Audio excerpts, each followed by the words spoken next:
کہ آپ نے مختلف وقتوں میں فرمایا کہ تم جن راستوں پہ وہ قوم گزری ہے، وہ امت گزری ہے، تم بھی گزرو گے، اور جہاں جہاں سے انہیں ٹھوکر کھائی ہے تم بھی ٹھوکر کھاؤ، اور جس طرح کے عذاب ان پہ نازل ہوئے ہیں تم پر بھی آئے گے، اور تم اس طرح قدم قدم ان کے پیچھے چلنے کی کوشش کرو گے کہ حتیٰ کہ اگر وہ کسی گو کے بل میں گھسے ہیں تو تم بھی ضرور گھسو گے۔ اس کی وجہ یہ ہے کہ امتیں ایک ہی طرح سے بنتی ہیں، وہ امتیں جو رسولوں کے نام سے منسوب کی جاتی ہیں، اسی کو امت ہمیشہ رسالت سے بنتی ہے، اللہ کے عقیدے سے نہیں بنتی۔ اس لیے کہ توحید کا جو عقیدہ ہے وہ تو یہود کے پاس بھی ہے، وہ تو نصرانیوں کے اور عیسائیوں کے پاس بھی ہے، وہ کسی حد تک مجوسیوں کے پاس بھی، یعنی اللہ کی وحدانیت کو نہ مانے لیکن اللہ کو تو مانتے ہیں، وہ تو مشرکین مکہ کے پاس بھی تھا۔ اس لیے اللہ کی توحید نے یا اللہ کے عقیدے نے کبھی کسی امت کو وجود نہیں بخشا۔ امت جب نہیں بنی ہے تو کسی نہ کسی رسول کی رسالت سے بنی، یعنی موسیٰ علیہ السلام آئے تو امت یہود یا امت بنی اسرائیل بن گئے، عیسیٰ علیہ السلام آئے تو عیسائی امت وجود میں آ گئے، اب حضور تشریف لائے تو امت محمد یا امت محمدیہ وجود میں آئی۔ تو دیکھیں رسول کے نام سے امت بنتی ہے، اور رسول سے تعلق کمزور پڑتا ہے تو امت کمزور ہو جاتی ہے، اور اس سے تعلق کمزور ہونے کے نتیجے میں اللہ سے تعلق خواہ مخواہ کمزور ہو جاتا ہے، خواہی نہ خواہی کمزور ہو جاتا ہے، چاہے امت اس کے بارے میں ہزار کوشش کرے، لیکن جب بھی اللہ کے رسول کی سنتیں چھوٹیں گی تو اللہ کے احکام بھی چھوٹیں گے۔ تو خیر یہ ایک الگ موضوع ہے، میں اس وقت صرف یہ کہنا چاہتا ہوں کہ جس طرح کہ بنی اسرائیل کی امت تھی اور انہوں نے ہزاروں سال تک اپنا رول ادا کیا اور دنیا کو انہیں توحید سکھائی، دنیا میں اپنا کام کیا جو ان کو کام سپرد کیا گیا تھا، آج انہی کی طرح ہم بھی ایک امت ہیں۔ سورہ بنی اسرائیل میں ان کے حوالے سے قرآن کریم میں بنیادی باتیں ارشاد فرمائی۔ پیچھے ہم نے معراج کا، آپ جانتے ہیں معراج کی ایک رات ہم گزار چکے ہیں، اس میں معراج کا پیغام کیا ہے وہ اللہ تعالیٰ نے سورہ بنی اسرائیل میں دیا۔ میں تفصیل سے اپنی کتابوں میں لکھ بھی چکا ہوں اسے، اور میرا ارادہ بھی تھا کہ میں اس پر تفصیل سے بات کروں، لیکن اور موضوعات ہوتے ہیں کہ ان کا پھر موقع نہیں ملتا، اس لیے میں نے ایک ہی جمعہ اس پر پڑھایا بڑے اختصار سے، لیکن اس کے پیغام کا میں ذکر نہیں کر سکا۔ آج اس کے پیغام کے حوالے سے نہیں، لیکن اس کے حوالے سے ایک بات کہنے کا ارادہ رکھتا ہوں۔ قرآن کریم اس امت کے بارے میں یہ کہتا ہے کہ ان کو جو ہم نے دنیا میں اتنا سرفراز کیا کہ پوری دنیا پر ان کو فضیلت بخشی، اس کی وجہ کیا تھی؟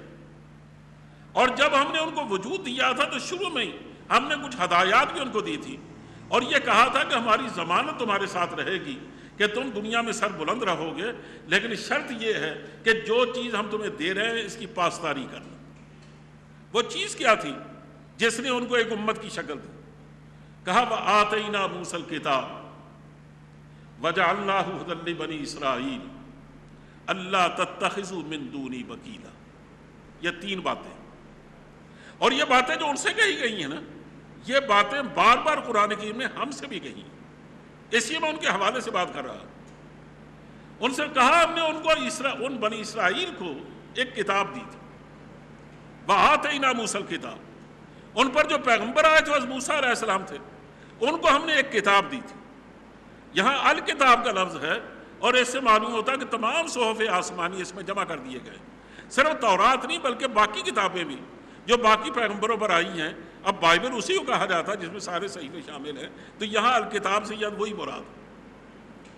کہا ہم نے ان کو آسمانی کتابوں کے حوالے سے ایک رہنمائی دی تھی، وَجَعَلْنَاهُ هُدًى لِّبَنِي إِسْرَائِيلَ، اس کتاب کو ہم نے ان کا قانون بنایا تھا، ان کے لیے رہنمائی بنایا تھا، ان کو گائیڈنس دی تھی اس کتاب سے۔ انہیں زندگی کیسے گزارنی ہے ہم نے واضح طور پہ کہا تھا یہ کتاب کے احکام تمہاری رہنمائی کریں گے، اسی کے مطابق تمہارا آئین و قانون بنے گا، اسی کو تمہارے آداب زندگی ڈھلیں گے، اسی کے مطابق تمہاری شریعت تشکیل پائے گی، اسی کے مطابق تم آداب زندگی پیدا کرو گے۔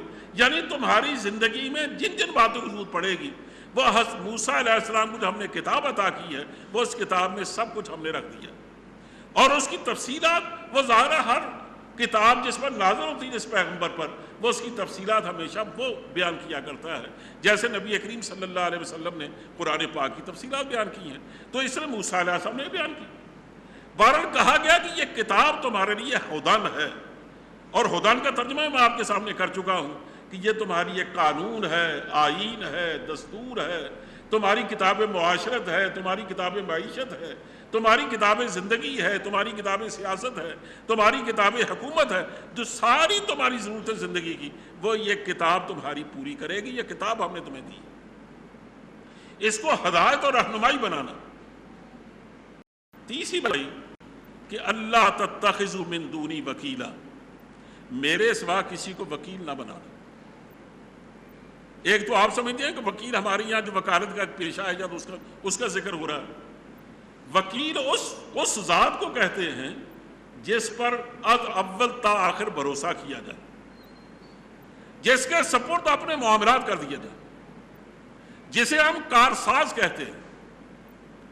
کہا دیکھنا میرے سوا کسی پر بھروسہ نہ کرنا، میرے سوا کسی پر توکل نہ کرنا، میرے سوا کسی کو اپنا سہارا نہ سمجھنا، میرے سوا کسی کو اپنا رہنما نہ جاننا، میرے سوا کسی کے سامنے استمداد کے لیے ہاتھ نہ پھیلانا، میرے سوا کسی اور سے اپنے دلوں کو آباد نہ کرنا۔ یعنی میں ہی تمہارا سب کچھ ہوں، وکیل میں یہ سارے معنی شامل ہیں۔ اور پھر اس کا حوالہ دیتے ہوئے کہ یہ باتیں میں تمہیں کیوں کہہ رہا ہوں، اس کا استدلال کیا تاریخ سے۔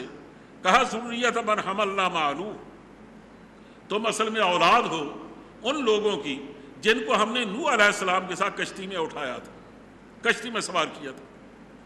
یعنی نوح علیہ السلام ایک ایسی قوم کی طرف آئے جس میں سینکڑے سال تک آپ نے کام کیا، لیکن انہوں نے آپ کی نبوت کو قبول نہیں کیا۔ ان کی اکثریت نے بڑی محدود اقلیت آپ پر ایمان لائی، بالآخر وہ اللہ کا عذاب کا شکار ہوئے۔ وہ شکار کیوں ہوئے؟ اللہ کی کتاب کے انکار کی وجہ سے۔ وہ شکار کیوں ہوئے عذاب کا؟ اللہ کے نبی کی تکذیب کی وجہ سے۔ وہ شکار کیوں ہوئے اللہ کے عذاب کا؟ اس لیے انہوں نے اللہ کی دی ہوئی رہنمائی اور اس کی دی ہوئی گائیڈنس کو قبول نہیں کیا بلکہ انکار کر دیا۔ یعنی وہ قوم تم سے پہلے گزر چکی ہے، وہ تمہاری ایک حوالہ ہے، ایک عبرت ہے۔ تم ان لوگوں کی اولاد ہو کہ وہ لوگ تباہ کر دیے گئے جنہوں نے اس کتاب کی رہنمائی کو نہیں مانا تھا جو ہم نے نوح علیہ السلام پر نازل کی تھی۔ اور ان ہم نے بچایا کن کو تھا؟ وہ لوگ جو کشتی میں ان کے ساتھ سوار ہو گئے تھے۔ اور یہ کون لوگ تھے؟ جو حضرت نوح علیہ السلام پر ایمان لائے تھے۔ تو اس کا مطلب یہ کہ نبی پر ایمان، نبی پر نازل کردہ کتاب پر ایمان، اس کی رہنمائی کو ہدایت سمجھنا، اس کی گائیڈنس کو قبول کرنا اور پوری زندگی اس کی رہنمائی میں گزارنا، یہ وہ چیز ہے جو دنیا میں ہمیشہ اللہ کی طرف سے ضمانت رہی ہے، زندگی کی بھی اور بقا کی بھی۔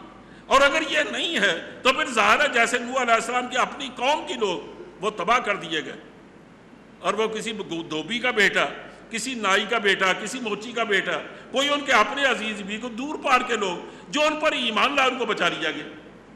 یعنی اللہ فرماتا کہ دیکھو میں وکیل، جو لوگ مجھے اپنا وکیل بنا لیتے ہیں اور میری کتابوں کو رہنما بناتے ہیں، میں یہ نہیں دیکھتا ہوں بیٹے کس کے ہیں، میں تو یہ دیکھتا ہوں کہ وہ مجھ پر ایمان لائے تو میرے ہیں۔ جیسے حضرت صلی اللہ علیہ وسلم، اور یہ حوالے دینے کے بعد نا آگے جا کے نشاندہی بھی کی ہے کہ اس امت کے لوگوں تمہیں اس سے بات سمجھ لینی چاہیے کہ اگر نوح علیہ السلام کے اپنے سارے رشتہ دار تو طوفان نوح میں بہا دیے گئے، لیکن بچایا کن لوگوں کو گیا؟ جو آپ پر ایمان لائے تھے۔ تو قریش کے لوگوں، تم حضور کا خاندان ہونے کی وجہ سے نہیں بچو گے، تم بچو گے تو حضور پر ایمان لا کے بچو گے۔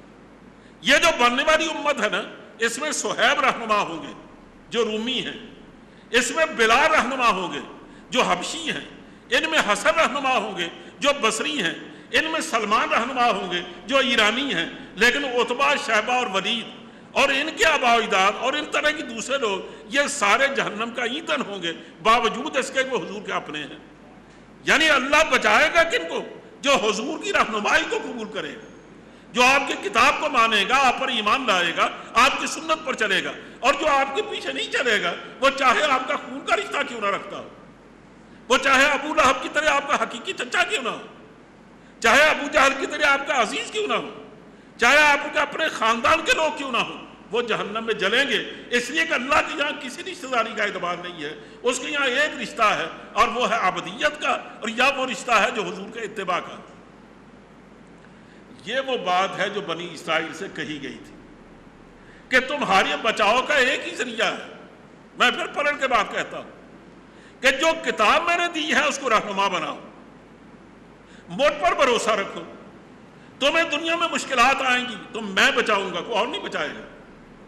تم مانگو گے تو مجھ سے مانگو گے، ڈرو گے تو مجھ سے ڈرو گے، امیدیں باندھو گے تو مجھ سے باندھو گے، اس سے کہ میں تمہارا وکیل ہوں، تمہارا اور کوئی وکیل نہیں ہے، دیکھو کسی اور کو وکیل نہ بنانا۔ اللہ فرماتا ہے کہ جب تک اس وعدے پر قائم رہے بنی اسرائیل، ہم نے ان کو ایسے ایسے طریقوں سے نوازا کہ ہم نے کسی قوم کو اتنا چہیتا بنا کے نہیں پالا جیسے ان کو پالا۔ آپ کسی قوم کی مثال نہیں دے سکتے، خود اس امت پر اتنے احسان نہیں کیے گئے جتنے ان ظالموں پر کیے گئے۔ یعنی اس امت نے بڑی سے بڑی تکلیفیں اٹھائیں، لیکن اللہ نے ایک عام طریقے سے ان کو کامیابیوں کے راستے پہ ڈالا۔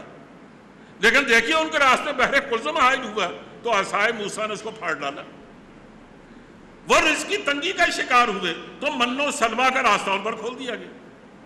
ان کو دھوپ کی چلچلاتی دھوپ نے اور موسم کی شدت نے پریشان کیا تو مستقل ابر ان پر چھا گیا، اور ہوائیں ہمیشہ ان کی لوریاں دیتی رہی۔ یعنی جب ان کو پیاس نے تنگ کیا تو 12 چشمے ایک چٹان سے ان کے لیے نکال دیے گئے۔ ہمارے ساتھ اتنے چوچلے نہیں کیے گئے، حالانکہ ہم سب سے بڑی امت ہے۔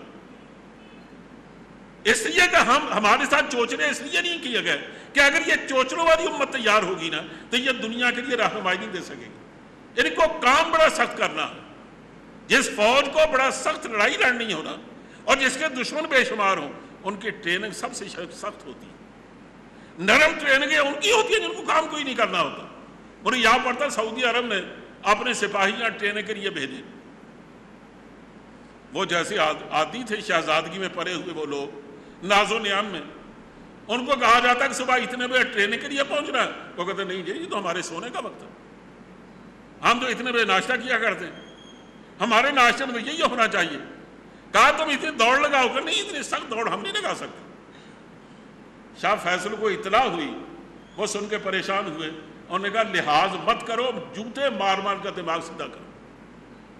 یہ سمجھتے کہ سعودی عرب میں بیٹھے ہوئے، ہم نے اس لیے آپ کے پاس ان کو بھیجا ہے، ان کو اندازہ ہی نہیں کتنا بڑا خطرناک دشمن کے سر پہ بیٹھا ہے، اور یہ سمجھتا ہے کہ فوجی ٹریننگ بھی شاید کو عام ٹریننگوں کی طرح ہوتی ہے، ان کا دماغ سیدھا کر دو، چنانچہ سیدھا کیا یا پھر کام کے بندے بن کے گئے۔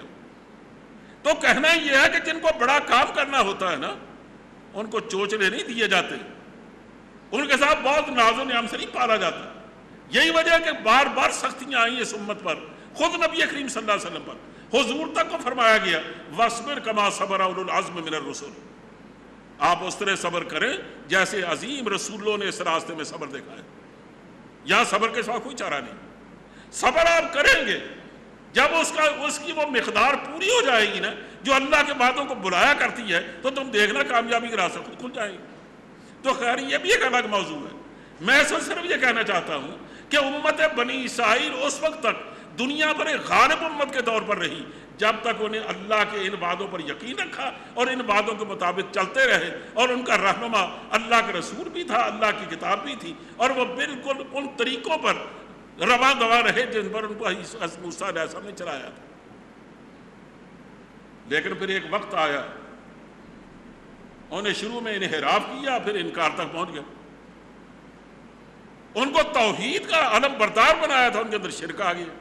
میں اس کے اسباب نہیں بتاؤں گا، بہت لمبی تاریخ ہے ان کی، وہ پڑھنا چاہیں تو 30 جلد جو میرے خطبات کی اس میں یہ مستقل 3 مضمون موجود ہیں، تو ان کو دیکھ لیجئے، یا اور بھی ہمارے بارے میں مفسرین نے لکھا ہے، میں نے خود 15ویں پارے کی تفسیر میں بھی چیزوں کو لکھا، تو آپ اس کو دیکھ لیجئے۔ میں صرف جستا چیزیں آپ کے سامنے رکھنا چاہتا ہوں کہ جب تک وہ ان وعدوں پر قائم رہے تو اللہ نے ان کو ہر دور میں بہت بلند رکھا اور دوسری قوموں پر ان کو غالب رکھا، حتیٰ کہ موسیٰ علیہ السلام کے بعد جو جانشین بنے یوشع علیہ السلام، ان کو اللہ نے پہاڑوں سے نکالا، شرق اردن کو انہیں فتح کیا، پھر فلسطین کو فتح کیا، ایک بہت بڑی سلطنت قائم کی، اور یہ سلطنت بڑھتے بڑھتے سلیمان علیہ السلام تک پہنچی۔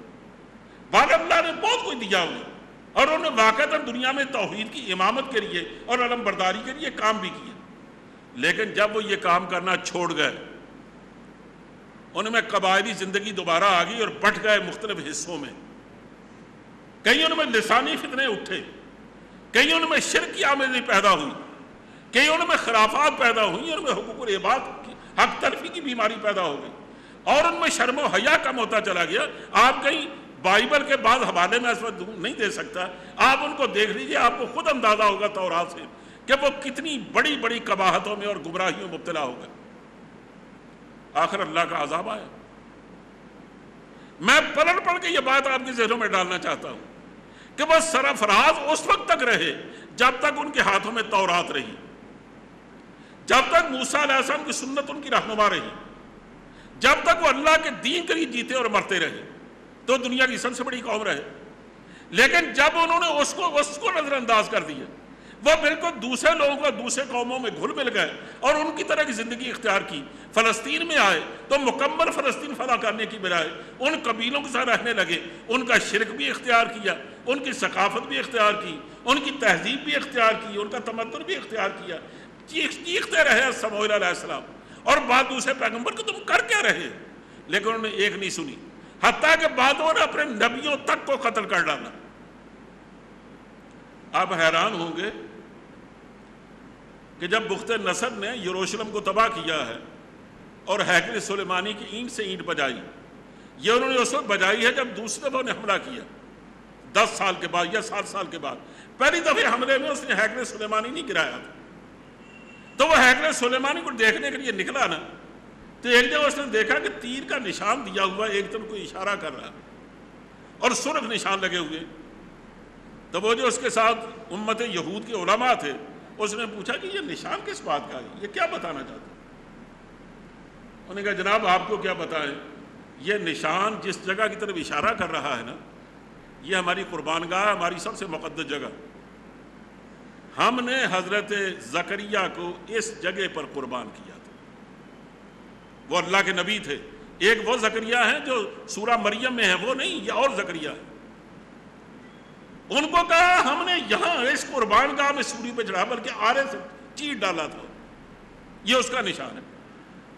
یعنی وہ مانتے ہیں کہ وہ اللہ کے پیغمبر تھے, لیکن اندازہ کریں انہوں نے ان کے ساتھ کیا کیا. یعنی یہاں تک نوبت پہنچی, پر بخت نصر نہ آتا تو اور کیا ہوتا. تو خیر کہنا یہ ہے جب انہوں نے شروع میں یہ حرکتیں شروع کی, اللہ نے اشوریوں کو اٹھایا.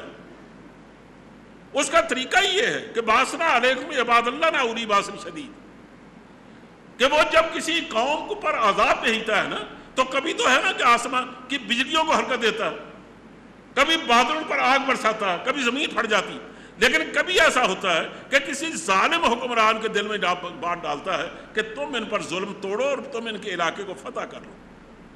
اشوریوں کو اٹھایا گیا, انہوں نے کہ علاقے بہت سارے چھین لیے, حتیٰ کہ مجبور ہو کر بلکہ خود ہی اپنی لڑائی میں الجھ گئے, جیسے افغانستان میں ہوا کہ ان پر ایک بہت بڑی تباہی آئی. بجائے اس کے کہ مل کر اس کا سامنا کرتے, طالبان ایک طرف ہو گئے اور تاجک وہ سارے ایک طرف ہو گئے. وہ 20% علاقہ لے کر وہ گماشتے بن گئے بڑی قوتوں کے, اور اس کا جو نتیجہ سامنے وہ آپ دیکھ رہے ہیں, وہ بھی 2 حصوں میں تقسیم ہو گئے. یہ اس امت کی عظیم سلطنت 2 حصوں میں بٹ گئی, جس کا نام, ایک کا نام تھا سلطنت اسرائیل اور دوسرے کا نام سلطنت یہودیہ, اور ایک کا مرکز فلسطین تھا, دوسرے کا مرکز سامریہ تھا. اب دونوں آپس میں لڑتے رہے اور آپس میں رہتے رہے. یعنی ایک امت ہونے کے باوجود, جیسے ہمارے مسلمان ملک بعض دفعہ ایک دوسرے سے الجھ پڑتے ہیں, جیسے آپ نے دیکھا نہیں ایران اور عراق لڑتے رہے اور عراق نے حملہ کر دیا کویت پر, اس کو تاراج کر ڈالا. یعنی ایک دوسرے سے الجھنا, یہ سمجھنا کہ ان کو فتح کرنے کے بعد ہم کو بڑی شاہ بن جائیں گے, لیکن یہ بھول جاتے ہیں کہ یہ مسلمان ہونے کے لحاظ سے ہمارے ایک حصہ ہے. یہی حال ان کا بھی تھا. انہیں 2 سلطنتوں میں ایک دوسرے کو مارنا پیٹنا شروع کر دیا, حتیٰ کہ ایک وقت آیا 721 قبل مسیح میں کہ ساراگون اٹھا, اس نے ان پر حملہ کیا اور جہاں تک تعلق ہے اسرائیل حکومت کا, اس نے بالکل تباہ کر ڈالا. ان کے یہود کے بڑے بڑے علماء کو قید کر کے اپنے ساتھ لے گئے, یروشلم کو تباہ کر ڈالا, لیکن ہیکل سلیمانی کو نقصان نہیں پہنچایا. البتہ یہ ہے کہ دوسری جو سلطنت, جو سامریہ جن کا مرکز تھا, وہ آہستہ سے تباہ ہوتی رہی, لیکن اس نے ان کے ساتھ کوئی تعرض نہیں کیا. لیکن یہ لوگ بھی چونکہ اسی راستے پہ چل رہے تھے, انہوں نے بھی اپنے ملک میں تورات کو بطور قانون کے نافذ نہیں ہونے دیا. پہلے نافذ تھی, اب ختم کر ڈالا. اب وہی مشرکانہ حرکتیں, اور وہی دنیا داروں کے طور اتبار. نتیجہ اس آخر کیا ہوا کہ ایک وقت آیا کہ جب اللہ نے بابل کے لوگوں کو اٹھایا. یہ بخت نصر بابل کا تھا. اس نے ایک دفعہ حملہ کیا تو مکمل طور پر تباہ نہیں کیا انہیں, لیکن بیشتر شہروں کی اینٹ سے اینٹ بجا دی. انہوں نے دیکھا کہ انہیں دوبارہ بغاوت کی کوشش کی ہے 7 سال کے بعد, تقریباً 385 قبل مسیح میں. اس نے دوبارہ حملہ کیا تو اب حال یہ تھا کہ کوئی علاقہ, کوئی دیوار ایسی نہیں چھوڑی جس کی ایک اینٹ دوسری اینٹ پر کھڑی. سامریہ کو بھی تباہ کر دیا گیا, یروشلم تباہ کر دیا گیا, ہیکل سلیمانی کی بنیادیں تک کھوڑ ڈالی گئی. اور یہ ہیکل سلیمانی وہ ہے اصل میں اللہ کا گھر جس کو آپ بیت المقدس کہتے ہیں. بیت المقدس اصل میں شہر کا نام ہے. جو بیت اللہ ہے وہ ہیکل سلیمانی کہلاتا تھا. اس کو اس نے اس طرح تباہ کیا ہے کہ دوبارہ پھر ایک دفعہ حضرت عزیر علیہ السلام نے اس کو آباد کیا. لیکن پھر میں ابھی عرض کرتا ہوں کہ ایک اور قوت کو اٹھایا گیا, اس نے ایسا تباہ کیا کہ دوبارہ آج تک وہ بیت اللہ نہ بن سکا. جس کو آج آپ بیت اللہ سمجھتے ہیں نا, یہ تو اصل میں حضرت عمر فاروق رضی اللہ تعالیٰ عنہ نے مسجد بنوائی تھی, مسجد عمر. اس کو ولید بن عبد الملک نے اس کو بنایا, اور وہ آپ دیکھتے ہیں اس کی تصویر جو نظر آتی ہے. لیکن اس ارد کے جو بنے ہوئے ہیں بہت سارے گرجے, اس کو سمجھتے ہیں کہ وہ اللہ کے گھر کی علامتیں ہیں, اور اس کے کچھ نہ کچھ دیواریں پرانے ہیکل کی کھڑی ہیں, اس کو کھڑے ہو کے روتے رہتے ہیں, اس کو پوچھتے رہتے ہیں. یہ انجام اس قوم کا ہوا صدیوں میں جا کر جن کو اللہ نے دنیا کی امامت کے لیے اٹھایا تھا. یعنی ان کو عیسیٰ علیہ السلام کے آنے سے پہلے بھی ان کی تباہی کے راستے پہ ڈالا. لیکن عیسیٰ علیہ السلام کی کابشیں جب کام نہ آئیں اور انہوں نے ان کو بطور پیغمبر قبول کرنے سے انکار کر دیا, تو ان کے جانے سے تقریباً 70 سال کے بعد ٹیٹس رومی اٹھا اور اسے رئیس سے ہی قسم بھی نکال دی اور سب کو تباہ کر کے رکھ دیا. اس کا قرآن کریم نے ذکر کیا, جو میں نے واقعہ آپ کو بہت مختصر بتائے ہیں. کہ قضینا الی بنی اسرائیل فی الکتاب, ہم نے ان کی کتابوں میں پہلے سے بات کا فیصلہ لکھ دیا تھا کہ لتفسدن فی الارض مرتین, کہ تم 2 دفعہ اس زمین میں فساد پھیلاؤ گے. قرآن کریم کی جو اصطلاح فساد ہے نا, وہ آپ سمجھتے ہیں کہ شاید خانہ جنگی کا نام ہے. یہ نہیں ہے. جب قرآن کریم فساد کا لفظ بولتا ہے نا, تو اس کا معنی ہوتا ہے کہ تم اللہ کی زمین پر اللہ کی حاکمیت کی بجائے اپنی حاکمیت قائم کرو. یہ ہے فساد. کہ دنیا میں فساد کب مچتا ہے؟ بس یہ شہر ایک گورنر ایک وزیر اعلیٰ چلا رہا ہے اس کو. اگر آپ گورنر اپنی مرضی کا بٹھا دیں اور وزیر اعلیٰ اپنی مرضی کا, اور ان کی اسمبلی توڑ ڈالیں, اپنی مرضی سے اس ملک کو چلانے لگے, شہر کو چلانے لگے, اس کا مطلب کیا ہوگا کہ آپ کی اپنی حکومت قائم ہو گئی, پہلی حکومت کو آپ نے توڑ ڈالا. اس کو فساد کہتے ہیں. اللہ کے منشا یہ ہے کہ اللہ کی زمین پر پیغمبر آئیں اور آئے, اور یا پیغمبروں کے راستے پر چلنے والے خلافہ آئے, انہوں نے اللہ کی زمین پر اللہ کے قانون کو نافذ کیا. اس طرح سے وہ اللہ کی سکیم بروئے کار آئی اور اللہ نے دنیا کو اصلاح سے بھر دیا. لیکن جب انہوں نے اللہ کی حاکمیت کو توڑا اور اپنی حاکمیت کا سور بجایا, بجائے اللہ کے قانون کو نافذ کرنے کے اپنا قانون نافذ کیا, اللہ اس کو کہتا ہے فساد فی الارض. کہا اللہ نے پہلے کتابوں میں بتا دیا تھا کہ تم زمین میں 2 دفعہ فساد مچاؤ گے, اور جب وہ اپنی حکومت قائم کرتے ہیں نا, پھر خانہ جنگی بھی ہوتی, پھر ایک دوسرے کی گردنیں بھی کٹتی. یہ اس فساد کا نتیجہ ہے, بجائے خود فساد نہیں ہے. فساد کا اصل سبب تو اللہ کی حاکمیت کو چیلنج کر دینا. یعنی کسی بھی حکومت کو, یہ جو ہم آج جو ظلم ڈھا رہے ہیں سوات کے علاقوں میں, دوسرے علاقوں میں جو آپریشن کر رہے ہیں نام نہاد, اس کے پیچھے ہمارا فلسفہ کیا ہے کہ ہم حکومت کی رٹ بحال کرنا چاہتے ہیں.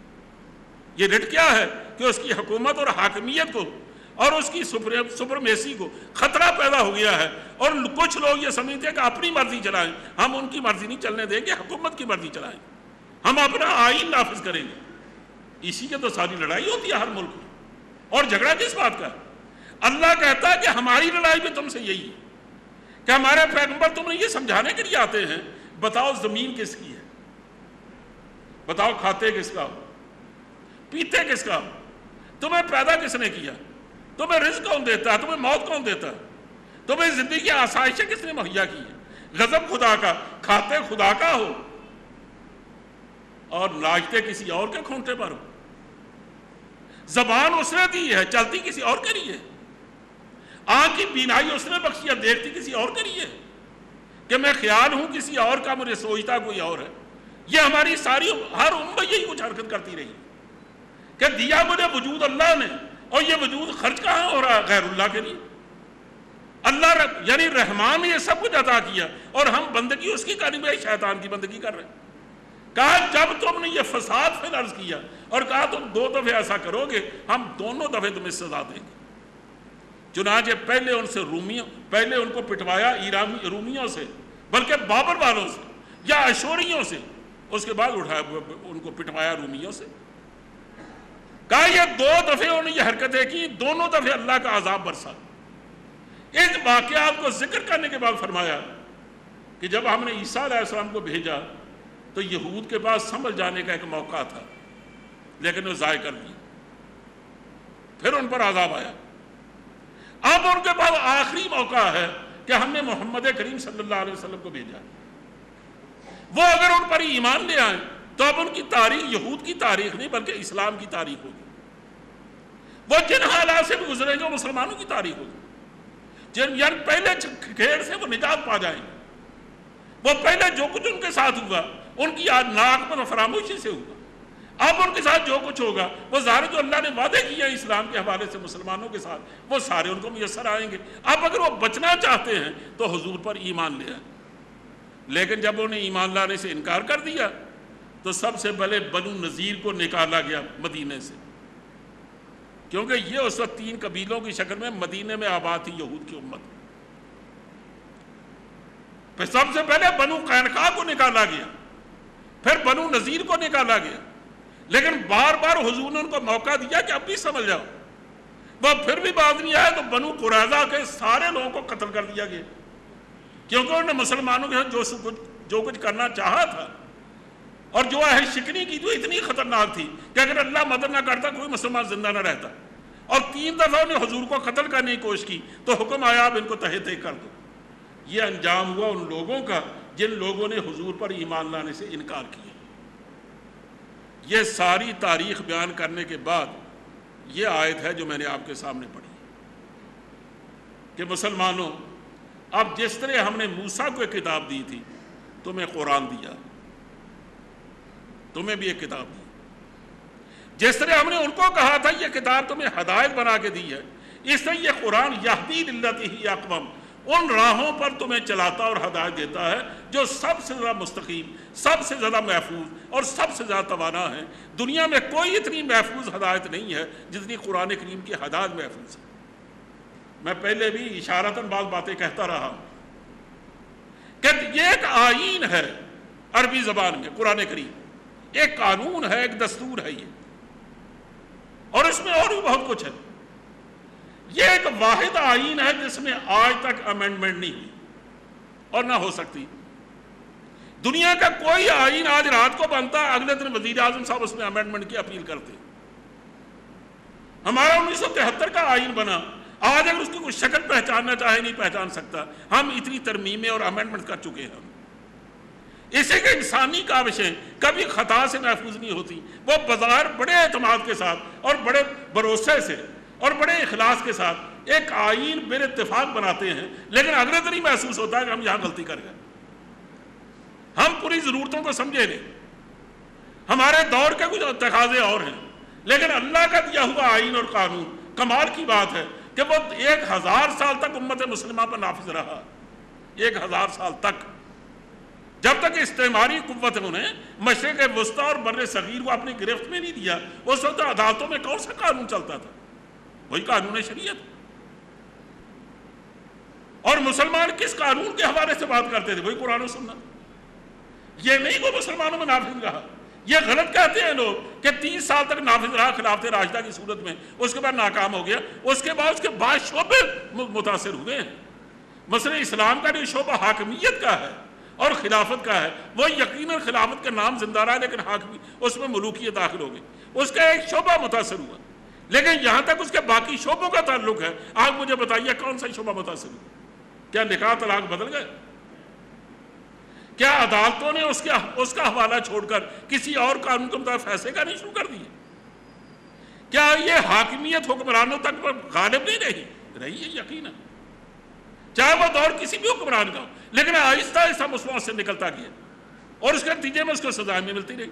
کہا یہ قانون ہے تمہارے لیے، یہ ہدایت ہے، یہ تمہاری زندگی کے رہنما ہے، اور یہ رہنما ایسا ہے کہ کوئی رہنمائی دینے والا اتنی توانا رہنمائی نہیں دیتا، اتنی محفوظ، اتنی سیدھی اور اتنی محفوظ کہ اس میں کبھی ترمیم کی ضرورت پیش نہ آئے۔ اس کو کہتے ہیں اقوم۔ یہاں صرف قائم کا لفظ نہیں آیا، نہ مستقیم کا، اقوم کا لفظ آیا ہے کہ اس سے زیادہ صحیح اور زیادہ محفوظ اور زیادہ صحیح راستہ بتانے والی اور کوئی رہنمائی نہیں۔ اور دوسری بات یہ فرمائی کہ ہم نے یہ وعدہ کیا ہے یبشر المؤمنین الذین یعملون الصالحات، کہ جب تک مسلمان اس قرآن کے مطابق اپنی عدالتوں کا نظام چلائیں گے، اپنی پارلیمنٹ کو چلائیں گے، اپنا آئین کی حیثیت دیں گے اسے، اس کی معاشرت انہی اصولوں پہ چلے گی جو اسلام نے دیے ہیں، اس کی معیشت وہی ہوگی جو اسلام نے دی ہے، اس کے محرمات وہی ہوں گے، اس کے محللات بھی وہی ہوں گے، اس کے آداب زندگی وہی ہوں گے، اس کے سیاست کا طور و تہوار وہی ہوں گے جو حضور نے ہمیں بخشے ہیں، اس کی حاکمیت انہی آداب سے چلے گی جو ابو بکر و عمر نے ہمیں دیے ہیں، اور وہ ظاہر قرآن کی بہترین تفسیر ہے۔ کہا جب تک ایسا ہوگا تو اللہ تمہیں بشارت دیتا ہے ایسے مسلمانوں کو کہ ان لہم اجرا کبیرا، ہم نے ان کے لیے بہت بڑا اجر تیار کر رکھا ہے۔ اس کو یہ نہ سمجھیے کہ اس سے مراد صرف اجر آخرت ہے، یہ نہیں ہے۔ آخرت کا اجر تو ہے ہی، ونڈرفل چیز ہے، اس میں دنیا کا اجر بھی شامل ہے کہ اگر تم اس قرآن کو اپنا رہنما بناؤ گے تو دیکھ لو ہم کیسا تمہیں اجر دیں گے۔ میں پوچھتا ہوں کہ اللہ اجر اور کسے کہتے ہیں؟ کہ طارق بن زیاد ایک پورے ملک کو، جو شاید پاکستان سے بڑا ہے، جس کو ہم اندلس کہتے ہیں، نہیں پاکستان سے بڑا تو خیر نہیں ہوگا، جس کو ہم اندلس کہتے ہیں، اس کو فتح کرنے کے لیے 7,000 آدمی لے کے جاتا ہے، صرف 7,000 آدمی، اور اگلے دن اس کو خیال آتا ہے تو جن بحری جہازوں پہ جاتا ہے اس کو آگ لگا دیتا ہے۔ لوگوں نے شکایت کی کہ یہ آپ کیا کر رہے ہیں؟ اگر خدا نہ خواستہ یہاں سے ہمیں واپس جانا پڑا تو کیسے جائیں گے؟ انہوں نے کہا ہر ملک ملک ماست کہ ملک خدا ماست۔ انہوں نے کہا ہر ملک ہمارا ملک ہے، اسی کہ ہمارے خدا کا ملک ہے، تمہیں واپس کیوں جانا؟ ہم واپس نہیں جائیں گے، ہم اس ملک کو اپنا ملک سمجھ کے چلائیں گے، یا اللہ کی حاکمیت قائم کریں گے۔ اب کوئی سوچ بھی نہیں سکتا کہ اتنے بڑے تعداد میں ان کی فوجیں، ان کے اپنی پبلک، وہ کیسے آخر 7,000 سے مغلوب ہو گئے؟ لیکن کیا تاریخ کو آپ چٹلا دیں گے کہ مسلمان نے فتح پائی؟ آخر کیوں؟ اسی کا اللہ وعدہ کر چکا کہ تم ایک دفعہ نکل کے تو دیکھو، کیا جنگ بدر میں ہمارے پاس بہت بڑی فوج تھی؟ اچھا بر صغیر پر ہم نے قبضہ کیا تو کیا ہماری تعداد بہت زیادہ تھی؟ حالانکہ یہاں قبضہ کرنے والوں کو میں صحیح مسلمانوں کی تصویر نہیں سمجھتا، اور جن لوگوں کو اللہ نے حکومتیں دی ہیں انہوں نے ایک دن قریب اسلامی حکومت قائم نہیں کی، لیکن اس کے باوجود جب بھی بابر جیسا نے کھڑے ہو کر اللہ سے وعدہ کیا کہ یا اللہ آج میں شراب چھوڑتا ہوں، میں کافروں پر فتح چاہتا، تیری نافرمانی نہیں کروں گا، تو اللہ نے بابر کو غالب کر دیا۔ یعنی جب بھی مسلمان اس کے بھروسے پر نکلے ہیں اور نے صرف اس کو وکیل بنایا ہے اور اسی پر بھروسہ کیا ہے، اللہ نے ان کو کبھی مایوس نہیں ہونے دی، حتیٰ کہ ایسے ایسے حیران کن واقعات بھی ہوئے۔ غالباً عقبہ بن نافع جب قیروان کے علاقے تک فتح کرتے ہوئے چلے گئے، ان تمام جنوبی علاقوں کے جن میں کبھی آج تک کوئی نہیں پہنچ سکا تھا، تو ڈیڈ سی کے کنارے پہ جب پہنچے تو دیکھا کہ آگے سمندر ہی سمندر ہے، نہیں ڈیڈ سی نہیں، میں کہا بحر اقیانوس تھا شاید، اس وقت یہ یاد نہیں ہے مجھے۔ دیکھا کہ دور تک سمندر ہی سمندر، ان کو بالکل معلوم نہیں تھا کہ اس کے بعد بھی کہیں زمین ہے یا نہیں۔ انہیں اپنا گھوڑا اس میں اتار دیا۔ جب گھوڑا نیچے اترتا چلا گیا اور پانی یہاں تک آ گیا کہ اب ڈوبنے کا خطرہ پیدا ہوا، تو وہاں کھڑے ہو کر نے دعا کی کہ یا اللہ اگر مجھے معلوم ہوتا کہ اس کے بعد کہیں زمین ہے تو میں گھوڑا پیچھے کبھی نہ ہٹاتا، میں صرف تیرا مجاہد ہوں، جہاں تک تیری زمین ہے میرا فرض ہے کہ میں تیرا نام روشن کروں۔ اور تیری حاکمیت کو وہاں تک پہنچاؤں۔ میں اللہ کا قرآن لے کے نکلا ہوں۔ چنانچہ وہاں سے واپس پلٹے تو راستے میں ایسا علاقہ بھی آیا جہاں پانی کا نام و نشان نہیں تھا۔ لوگوں نے کہا حضرت ہمیں تو ایک ایسے علاقے میں ہم گھر گئے ہیں، ایسے کہ جس غلام کو رہنما بنایا تھا اس نے غداری کی تھی، وہ مسلمان نہیں تھا۔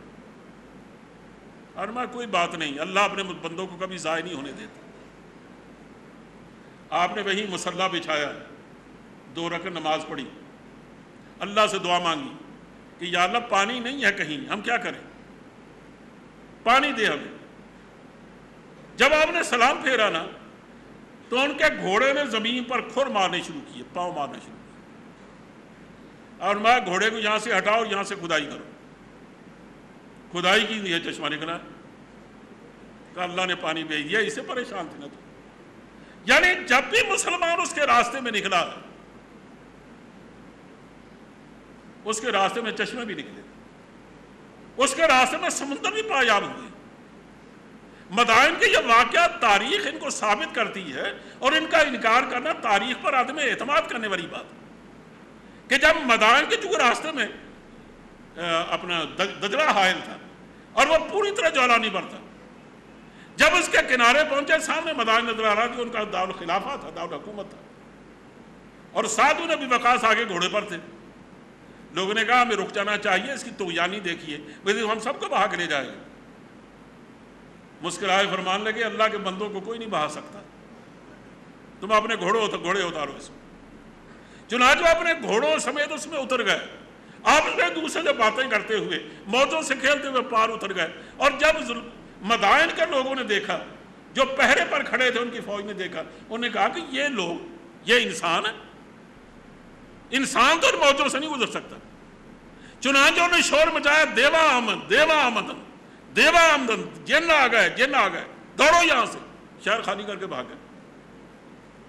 یہ واقعات ہیں، آپ اس سے کیا اخذ کریں گے کہ اللہ کی نصرت و تائید کن لوگوں کے ساتھ ہوتی، اور اگر وہ اس کے راستے پر نہیں چلتے نا، وہ دوسرے راستوں پر چلتے ہیں، جیسے بنی اسرائیل چلے اور آج ہم چل رہے ہیں، تو پھر ان کی جو گت بنتی ہے وہ سن لیجئے۔ نہیں، وقت ہو گیا۔ اصل میں یہی وہ حصہ ہے جس کو میں نہایت نازک سمجھتا ہوں اور آپ کی خدمت میں عرض کرنا چاہتا ہوں کہ پھر قدرت ان کے ساتھ کیا کرتی۔ ایک تو ہے اس کا ایک اثر میں بیان کر ہی چکا ہوں کہ بنی اسرائیل کے ساتھ کیا ہوا، کس طرح بار بار خدا کا عذاب آیا ان پر، اور بالآخر ان کو ان کی اکثریت تباہ و برباد کر کے رکھ دیا۔ لیکن مزید بھی اس معاملے میں ہو سکتا ہے، اگلی دعا میں کچھ کہوں لیکن وعدہ نہیں کرتا۔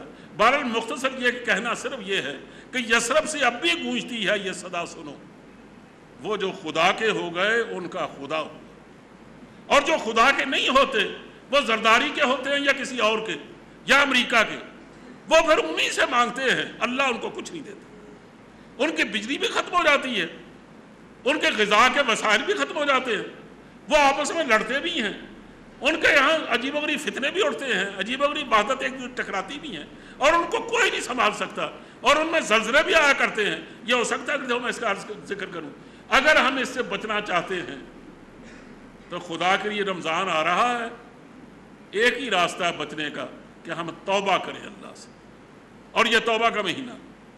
اصل بات تو میں نے اس لیے شروع کی تھی کہ اس مہینے میں ہم اللہ کو راضی کر لیں تو اللہ کبھی دیر تک ناراض ہی رہتا، مسلمانوں سے کبھی نہیں رہتا۔ بس ایک دفعہ صرف اس کے راستے پر آنے کی ضرورت ہے اور رونے دھونے کی۔ اقبال تو کہتا کہ میں نے رونا شروع کیا نا تو اللہ نے میرے آنسوؤں کو موتیوں کی طرح چنا، کہ موتی سمجھ کے شان کریمی نے چن لیے قطرے جو تھے میرے عرق انفعال کے، میں تو شرمندہ ہو کر روتا رہا لیکن اللہ نے ان کو موتیوں کی قیمت دے دی اور مجھے اللہ نے قبول فرما لی۔ تو جب بھی امت اس کے راستے پر پڑی ہے تو زیادہ دیر نہیں لگتی کہ اللہ اس کے گناہ معاف کر دیتا ہے، لیکن یہ یاد رکھیے کہ انفرادی توبہ جلدی قبول ہوا کرتی ہے، اجتماعی توبہ کو دیر لگتی ہے۔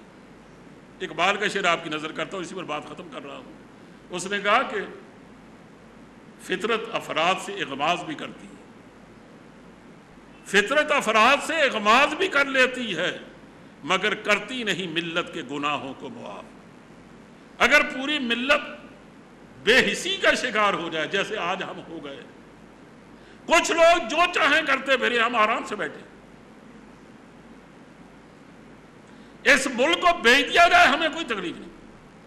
یعنی دوسرے حکمران ہو رہے ہیں, ہمارا حال تو یہ کہ یاراں نے تو پٹھے ہی کھانے ہیں, کسی اور کی کھلی پر صحیح.